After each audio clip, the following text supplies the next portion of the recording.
بسم الله الرحمن الرحيم. الف لام ميم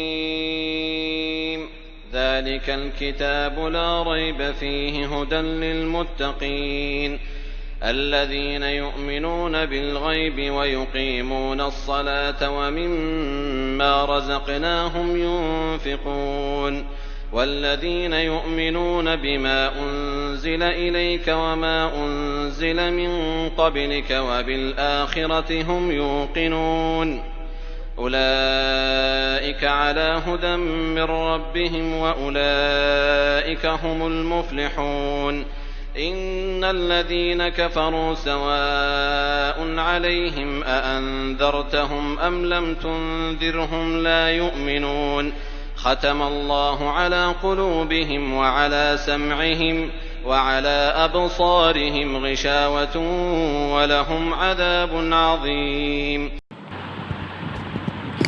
شروع اللہ کے نام سے جو بہت مہربان نہایت رحم والا ہے. الف لام میم. یہ وہ کتاب ہے جس میں کسی طرح کے شک و شبہ کی گنجائش نہیں ہے. یہ صاحبان تقوی اور پرہیزگار لوگوں کے لیے مجسم ہدایت ہے جو غیب پر ایمان رکھتے ہیں، پابندی سے پورے اہتمام کے ساتھ نماز ادا کرتے ہیں، اور جو کچھ ہم نے رزق دیا ہے اس میں سے ہماری راہ میں خرچ بھی کرتے ہیں. وہ ان تمام باتوں پر بھی ایمان رکھتے ہیں جسے ہم نے آپ صلی اللہ علیہ وآلہ وسلم پر نازل کیا ہے، جو آپ سے پہلے نازل کی گئی ہیں، اور آخرت پر بھی یقین رکھتے ہیں. یہی وہ لوگ ہیں جو اپنے پروردگار کی طرف سے ہدایت کے حامل ہیں اور فلاح یافتہ اور کامیاب ہیں. اے رسول صلی اللہ علیہ وآلہ وسلم، جن لوگوں نے کفر اختیار کر لیا ہے ان کے لیے سب برابر ہے. آپ انہیں ڈرائیں یا نہ ڈرائیں، یہ ایمان لانے والے نہیں ہیں. خدا نے ان کے دلوں اور کانوں پر گویا مہر لگا دی ہے کہ نہ کچھ سنتے ہیں اور نہ سمجھتے ہیں، اور آنکھوں پر بھی پردے پڑ گئے ہیں. ان کے واسطے آخرت میں عذاب عظیم ہے. تشریح. قرآن مجید میں 24 مقامات پر حروف مقطعات کے بعد عظمت قرآن کا تذکرہ کیا گیا ہے، جو اس امر کی طرف اشارہ ہے کہ حروف قرآن یہی حروف ہیں. صرف ترکیب نے انہیں اسے درجہ اعجاز تک پہنچا دیا ہے. جس طرح کے انسان کے اجزاء ایک قسم کے ہوتے ہیں، لیکن معنویات میں زمین و آسمان کا فرق ہو جاتا ہے. تقوی کے لیے خواہشات و نفسانیات اور تعصب سے اجتناب ضروری ہے. اس کے بغیر انسان متقی نہیں ہو سکتا ہے. ایمان بالغیب صرف علامت تقوی نہیں بلکہ انسان اور حیوان سے ادراک کا مابعد امتیاز بھی ہے. الف لام میم. یہ قرآن مجید کے حروف مقطعات میں پہلا حرف ہے جس کے معنی بظاہر لغت عرب میں موجود نہیں ہیں، اور در حقیقت عبد و معبود کے درمیان ایک رمز ہے جس کی تشریح خاصان خدا کے علاوہ کوئی نہیں کر سکتا. لا ریب فیہ یعنی لوگ تشکیک کی بہت کوشش کریں گے، لیکن اس کتاب میں شک و شبہ کی کوئی گنجائش نہیں ہے، اور یہ کتاب ہر قسم کے شک و شبہ سے بالا تر ہے. ہدی للمتقین. ہدایت کا لفظ منزل مقصود تک پہنچا دینے والی ہدایت کی طرف اشارہ ہے، جو متقین کے علاوہ کسی کو حاصل نہیں ہے. اور واضح رہے کہ اسلام میں تقوی کے لیے ایمان بالغیب کے ساتھ نماز اور انفاق بھی ضروری ہے. صرف ایمان کے بھروسے پر تقوی حاصل نہیں کیا جا سکتا، اور نہ ہی قرآن مجید سے استفادہ حاصل کیا جا سکتا ہے. بے شک قرآن مجید ہدایت دے گا، لیکن تقوی کے بعد اور تقوی ایمان کے ساتھ نماز اور انفاق یعنی بدنی اور مالی دونوں طرح کی قربانیوں کا مطالبہ کر رہا ہے. تقوی نہیں ہے تو قرآن کی ہدایت کا فائدہ بھی نہیں ہے. اور یہ قرآن کا کمال اتحاد ہے.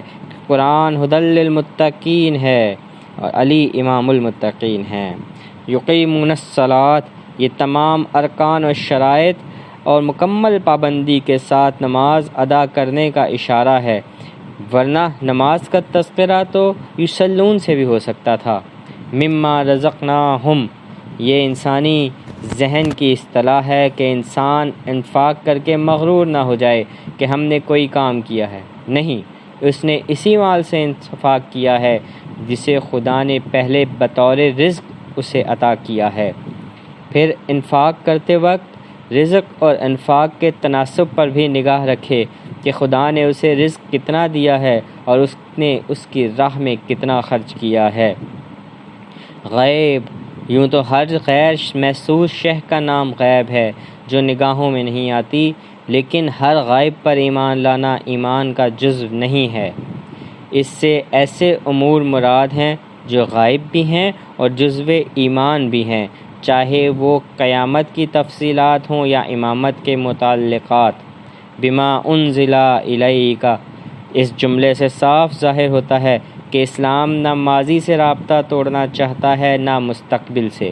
اس کے نزدیک جس طرح پیغمبر اسلام پر نازل ہونے والے حقائق پر ایمان لانا ضروری ہے، اسی طرح ماضی میں تمام نازل ہونے والی کتابوں اور رسولوں پر بھی ایمان لانا ضروری ہے، اور آخرت کا ایقان بھی لازم ہے۔ ماضی کا خیال عبرت کا سامان فراہم کرتا ہے اور مستقبل کا لحاظ ذہنی آمادگی کا سبب بنتا ہے۔ یقینون، یہ اشارہ ہے کہ صرف ایمان ہی کافی نہیں ہے بلکہ ایقان ضروری ہے، اور یقین آخرت کے بغیر اصلاح عمل اور انفاق کا کوئی امکان نہیں ہے، اور یقین آخرت کے بعد پھر بد عمل اور بخل کا امکان بھی نہیں رہ جاتا۔ اس سے آگے اللہ انسانوں کی 3 قسموں کا ذکر کر رہا ہے۔ پہلی قسم میں صاحبان ایمان ہیں جن کا ایمان غیب پر ہے اور نماز و انفاق وغیرہ پر پابند ہیں۔ دوسری قسم ان کفار کی ہے جو انتہائی متشدد ہیں کہ ان پر ہدایت کا کوئی اثر نہیں ہو سکتا ہے، گویا ان کے دلوں پر مہر لگ گئی ہے اور آنکھوں پر پردے پڑ گئے ہیں۔ وہ بہرے ہیں کہ آواز حق سنتے ہی نہیں، گونگے ہیں کہ کلمہ حق بولتے ہی نہیں، اور اندھے ہیں کہ آیات حق کی طرف دیکھتے ہی نہیں، اور ان سے کسی کار خیر کی امید بھی نہیں کی جا سکتی۔